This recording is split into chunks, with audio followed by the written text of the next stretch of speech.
Bonjour à vous tous, donc aujourd'hui un petit tuto concernant un ballon d'eau chaude. Donc le souci c'est que dès qu'on met en marche forcée, il y a tout qui disjoncte dans la baraque. Donc le problème vient du ballon d'eau chaude apparemment. Donc là on peut constater que les fils sont noirs. Donc je me demande qu'il doit y avoir un problème électrique forcément. Donc là j'ai commencé à gratouiller, bien sûr courant coupé, hein, pour essayer de faire réapparaître le cuivre. De l'autre côté je vais faire pareil. Et ensuite je vais mesurer ma résistance, voir si elle n'est pas en défaut. Voilà, donc ce que je vais faire, j'ai débranché les fils électriques tout simplement. On va mettre des dominos, on va cacher le fil de façon à rien mouiller. Je vais vidanger le ballon pour voir l'état de la résistance. Donc je vais aller chercher un aspirateur à eau. Et puis je vais pouvoir remettre le courant pour pouvoir forcément aspirer l'eau et descendre la résistance pour contrôler. Donc là j'ai le fil électrique qui alimentait le chauffe-eau, donc j'ai mis des dominos, j'ai écarté, comme je viens de vous dire. Donc j'ai les mis en hauteur de façon à pas faire couler de l'eau dessus, sinon ça va pas le faire. Donc là je m'apprête à finir de vidanger en ouvrant ici. Et je vais attendre que j'entends plus de mouvement d'eau. Et ensuite je vais pouvoir défaire mettre un seau en dessous, prendre l'aspirateur à eau qui est à côté. Et puis vidanger complètement le ballon de façon à tirer vers le bas la résistance. Donc là vous voyez ça coule. Donc je fais levier avec mon tournevis en essayant d'insérer dedans, de décoller. Je laisse les vis et les boulons apparents de façon à ce que la résistance ne tombe pas d'un seul coup, quoi. Pour qu'il y ait une retenue.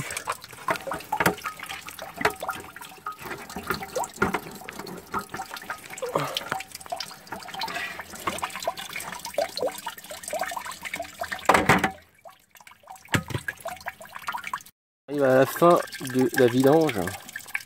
Donc là, regardez mes mains, elles sont pleines de calcaire.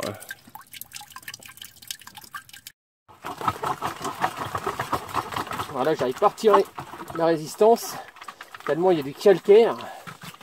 Regardez tout ce que j'ai retrouvé. Et encore, le seau il est quasiment plein. Donc le problème c'est qu'on arrive avec le calcaire qui est pris jusqu'en haut de la résistance.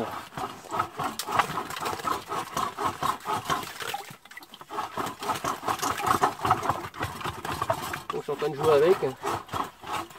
J'en trouve partout. Donc je remonte, je redescends. Le but c'est de faire taper. Et passez vos doigts dans la résistance. Essayez de remonter le plus haut de façon à dégager. Et pareil sur les rebords en passant la main vers l'intérieur, c'est plein de calcaire aussi.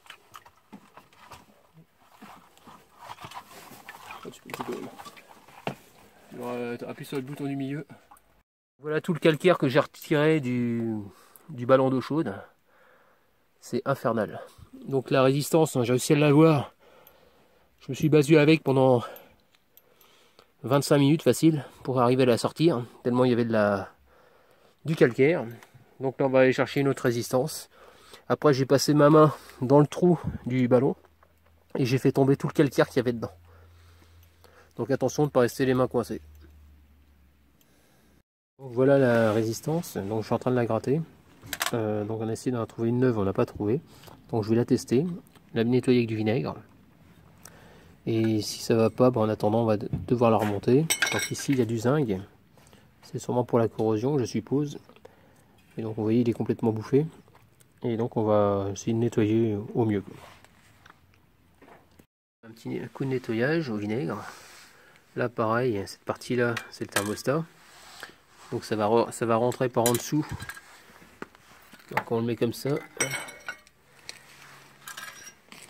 Ça rentre là dans le côté là, voilà. Ça rentre à l'intérieur. Ici on va trouver deux bornes électriques. Ils vont te mettre une dans chaque trou. Et après on va brancher le courant sur les deux borniers.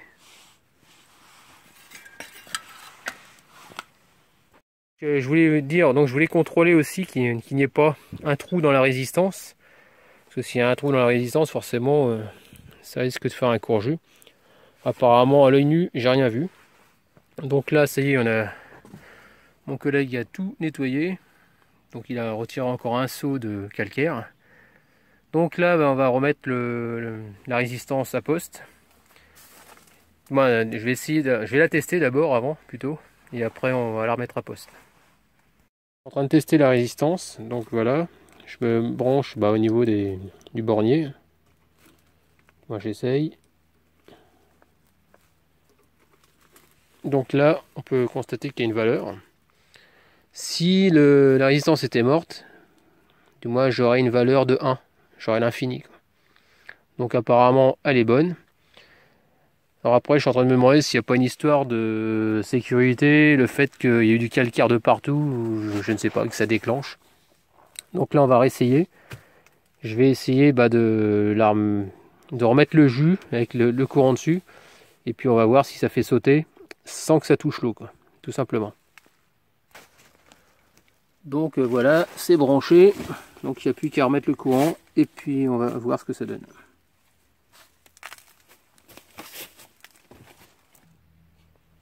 Donc on va voir ce qui va se passer. Donc on réalimente le courant. On va mettre en marche forcée. Impeccable. Marche forcée, ça marche? Impeccable. J'ai mis en marche forcée. Il est en marche forcée, donc apparemment ça n'a pas sauté. Faut la mettre dans l'eau. Donc dans le sec, il n'y a pas de souci. Maintenant on va voir en mettant dans l'eau ce que ça donne. Attends. Voilà, j'ai remis en nuit parce que ça va prendre le plastique. Ah merde.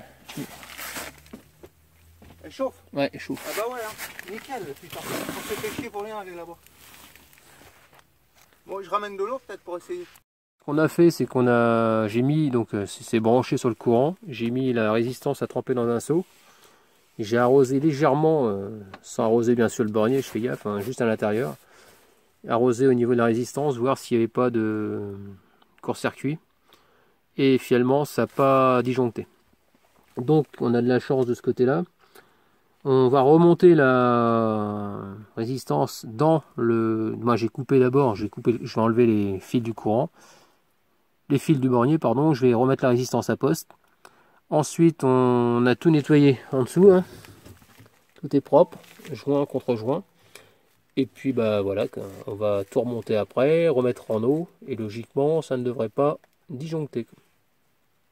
J'ai tout remonté, donc là il me reste à vérifier l'étanchéité, donc on va mettre en eau le ballon. Donc il suffit de vérifier après au niveau du joint que ça coule pas. Et après remettre forcément le couvercle du dessous.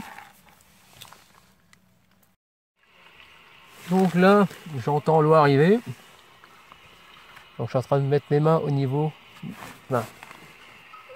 Ah ici là je vois que ça commence à goûter. On voit que c'est un petit peu humide, donc je vais resserrer un peu plus.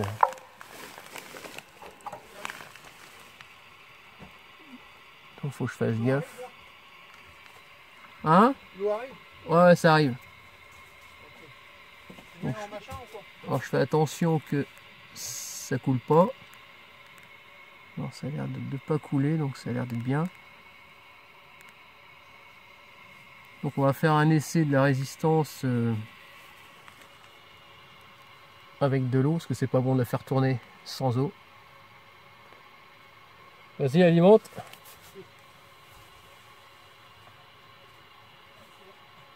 C'est bon? Ça saute plus? Donc le ballon, finalement il est mort. Donc on s'est aperçu que on a fait les tests de la résistance à sec. On l'a mis dans l'eau, ça sautait pas. On l'a remis à poste, ça a marché normalement. On a commencé à remplir le ballon, comme on voit sur la vidéo. Ça a marché super bien, il n'y avait pas de souci, rien qui disjonctait. Et puis lorsqu'on est arrivé quasiment à la fin, le ballon d'eau chaude il s'est rempli de plus en plus. Et en se remplissant vraiment au maximum, c'est là que ça a tout fait sauter encore. Donc je suppose qu'à l'intérieur, soit il y a de la corrosion ou je ne sais pas exactement comment c'est foutu. Et ça fait qu'il y a l'eau qui monte et puis forcément ça doit toucher une phase. Par quel biais, je ne sais pas. En tout cas, ça n'arrive pas au niveau du thermostat parce qu'on a le bornier. On a le bornier qui est l'arrivée des deux fils.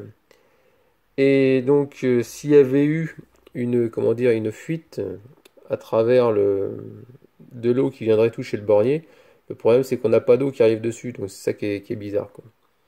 Parce J'ai démonté ensuite le thermostat, je l'ai retiré pour regarder. Il n'y a pas d'eau dedans, donc je ne sais pas comment c'est foutu à l'intérieur. Mais ce qui est sûr, c'est que bon bah on va carrément changer le ballon quoi. Donc ce tuto, bah, j'espère qu'il vous aura quand même plu, comme ça moi vous aurez pu voir comment on fait pour sortir une résistance.